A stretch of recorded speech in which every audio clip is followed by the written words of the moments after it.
Olá, eu sou o professor Paulo e hoje vamos iniciar mais uma aula de Sociologia. Na aula de hoje, nós vamos falar sobre segregação e gentrificação. Esse tema é para o terceiro ano do ensino médio e vocês vão encontrar eles no PET de Sociologia nas semanas 2 e 3. Então, na aula de hoje, iremos analisar e avaliar os impactos das tecnologias na estruturação e nas dinâmicas de grupos, povos e sociedades contemporâneos, bem como suas interferências nas decisões políticas, sociais, ambientais, econômicas e culturais. Então, a aula de hoje sobre segregação e gentrificação, ela é uma continuidade da nossa aula 1 sobre a cidade e o indivíduo. Porque, ao falar sobre a sociologia urbana, nós precisamos aprofundar sobre essa dinâmica da cidade e como ela afeta a vida das pessoas das mais diversas formas. Então, a organização das cidades modernas trouxe impactos que acentuaram as desigualdades sociais. Então, se a gente pensa nas desigualdades sociais existentes hoje, então nós precisamos entender também que elas surgiram de acordo com o modelo de sociedade que vivemos. Então, com isso, as cidades modernas. E apesar de muitas cidades não terem sido planejadas, criaram espaços diferentes para ricos e pobres. Então, isso vai ser uma problematização que nós vamos estar trazendo hoje. Essas duas cidades que existem no mesmo lugar, compartilhando o mesmo espaço. Para a gente entender essa organização, desse modelo onde se criou uma parte para ricos e outras para pobres, mesmo que isso não tenha sido institucionalizado, não está escrito na lei que determinados espaços são para ricos e outros para pobres, isso se tornou um problema estrutural. Ou seja, devido a uma dinâmica histórica, acabou que os indivíduos pobres se concentraram em determinados espaços e os ricos em outros. Mas isso também foi fruto da nossa organização enquanto país. Um dos exemplos é a Lei das Terras de 1850. Eu vou ler um trecho dela para a gente entender melhor. E os alunos mais atentos vão perceber que existem erros de português, mas não estranham porque essa era a gramática da época. Para vocês entenderem essa diferença, podem perguntar para os professores de português para poder explicar essa mudança que a língua portuguesa teve. Mas, como a gente vai falar sobre essa lei de 1850, eu mantive como ela está.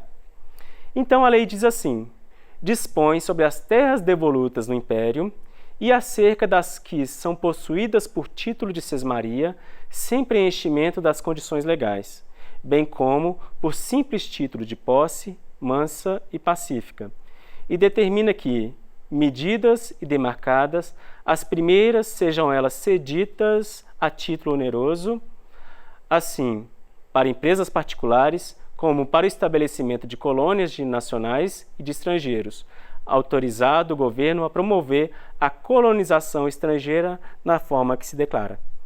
Então, traduzindo o que essa lei quis dizer a partir de 1850, se você queria ter terras no Brasil, você deveria pagar por elas.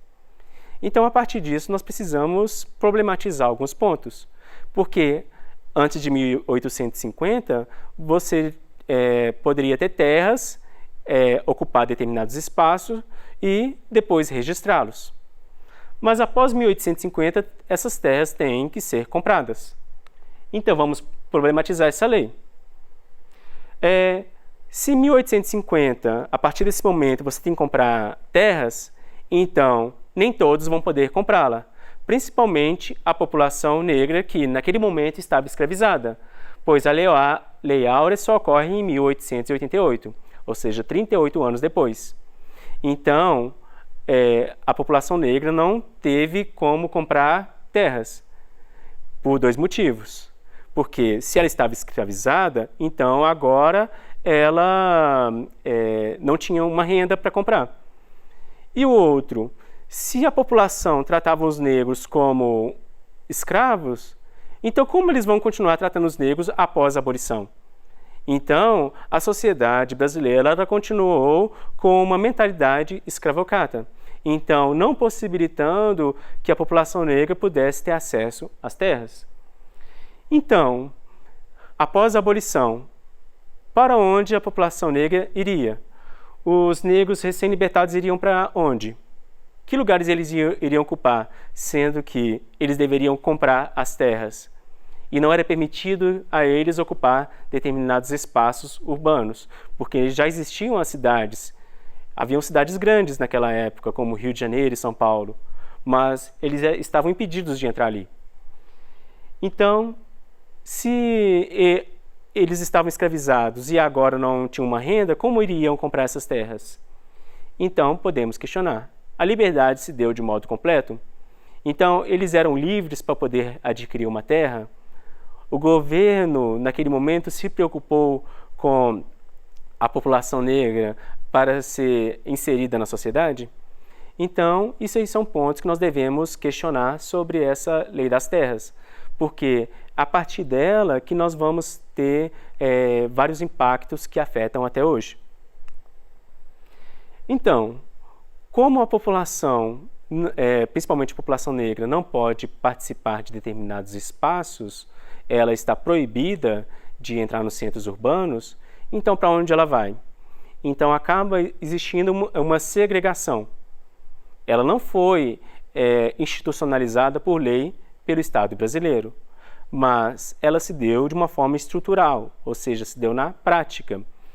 Então, tanto no Brasil como em outras partes do mundo, houve uma separação entre segmentos da população.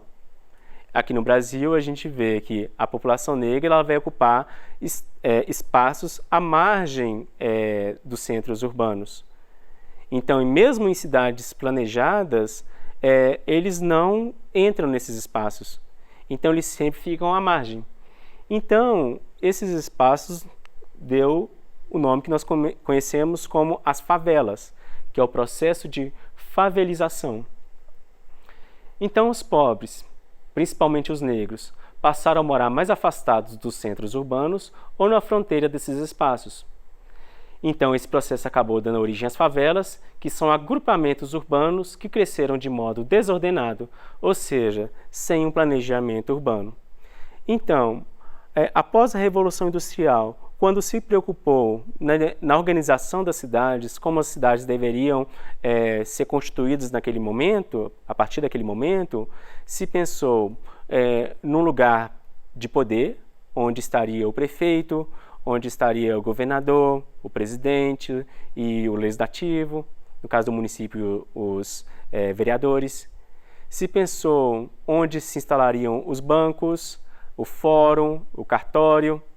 Então, colocaram estabelecimentos próximos, que representam a organização burocrática da cidade, e ali chamou de centro. Tanto é que a gente conhece os centros das nossas cidades, porque ali fica a prefeitura, fica os órgãos administrativos e no entorno daquilo ficam comércios. Então, quando a gente procura resolver aspectos burocráticos, nós vamos aos centros da cidade. Então, as cidades, quando foram planejadas, se pensaram nesses segmentos. E após pensar nesses segmentos, pensou apenas no planejamento de bairros da população trabalhadora que, em muitos casos, ocupavam esses espaços. Então, geralmente, por pertencer aos espaços burocráticos de poder, eram pessoas mais ricas. E a população trabalhadora que não estava nesses segmentos, não foi pensado bairros ou um planejamento da cidade para elas. Então, a população trabalhadora acabou indo para bairros mais afastados dos centros. E isso acaba lembrando um problema que nós falamos na última aula sobre a mobilidade urbana, porque diariamente vários trabalhadores se deslocam dos seus bairros até os centros urbanos para poderem trabalhar. Então, isso se deve a essa dinâmica de cidade, como ela foi pensada e planejada, que acabou afetando a vida dos trabalhadores. E assim, a favela acabou sendo mais prejudicada. por ser um espaço onde a maior parte da população são pessoas negras, então se criou um estigma, se criou preconceitos contra esses lugares. Então, se nos bairros, com o passar do tempo, foi se criando uma organização, levando saneamento básico, iluminação, as favelas ficaram em segundo plano, elas não foram pensadas nessa dinâmica.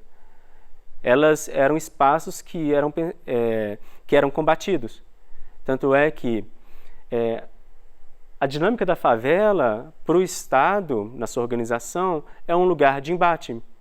Tanto é que, ao invés de procurar as favelas para uma organização, quem ocupa esses espaços para organizar são a força policial.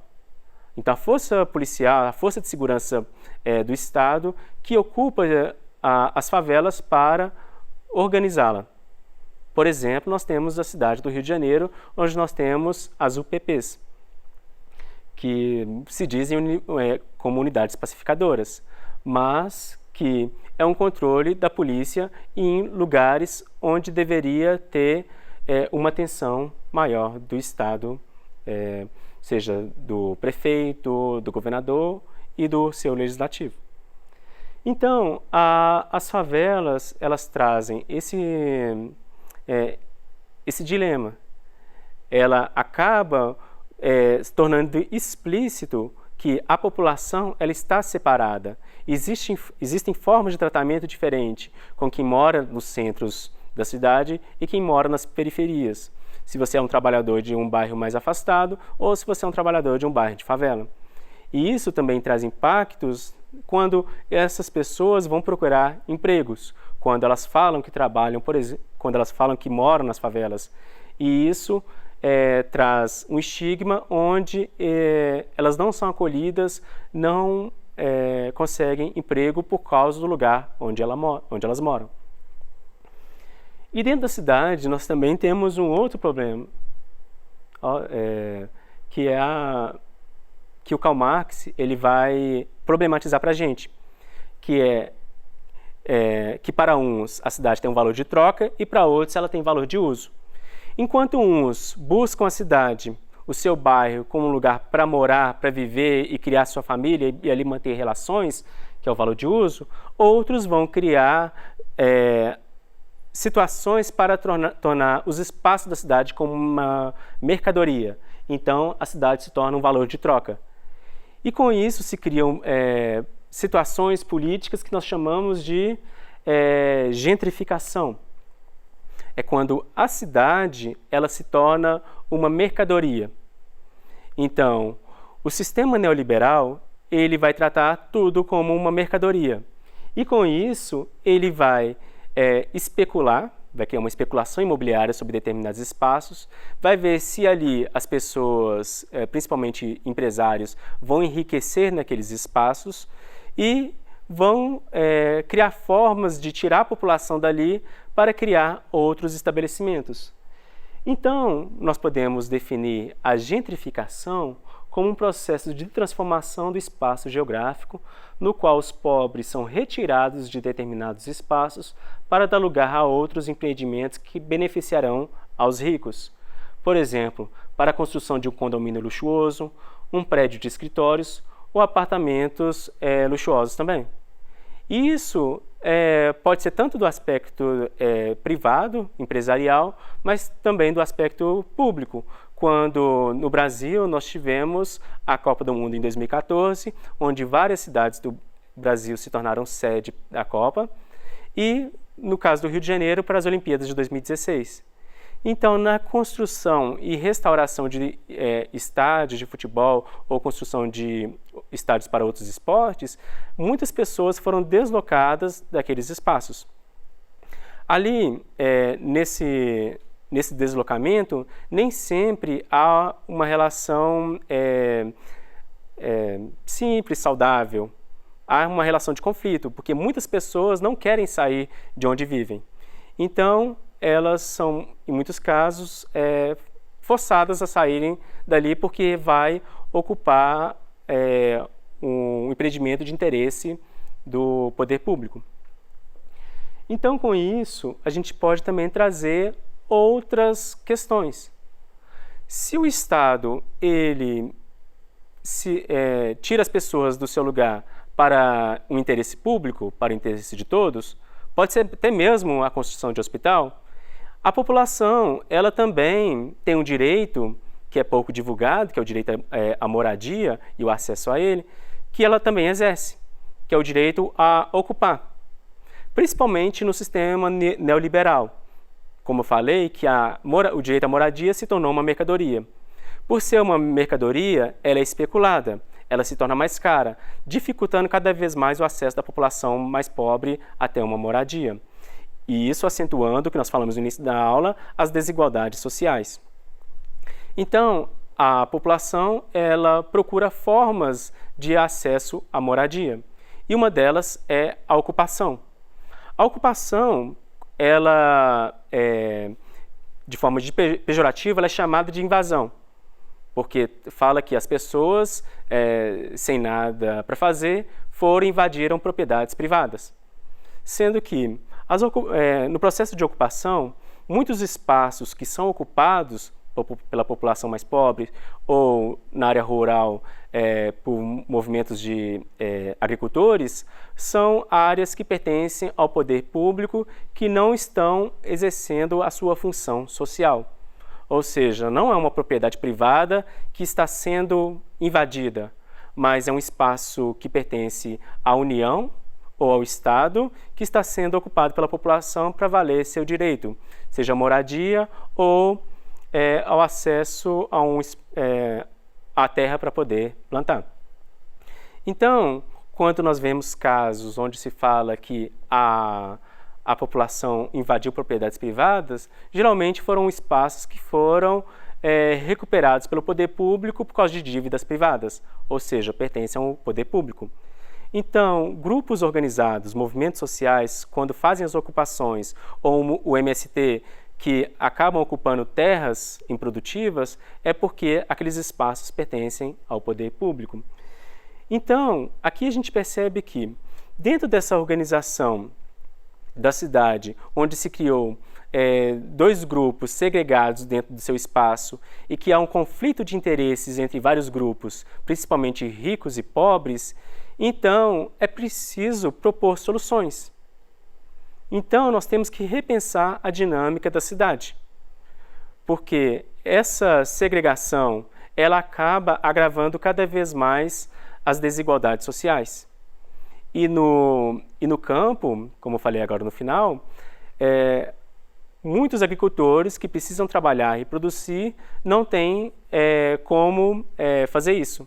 Então, por isso que eles lutam pela reforma agrária.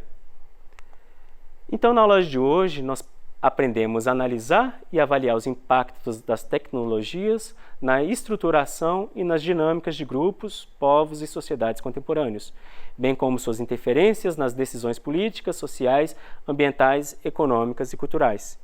Então, falar de sociologia urbana, pensar a cidade, é falar de um jogo de poder onde há várias partes envolvidas disputando esse espaço, onde para solucionar esses conflitos, nós devemos entender todos esses problemas e os seus impactos.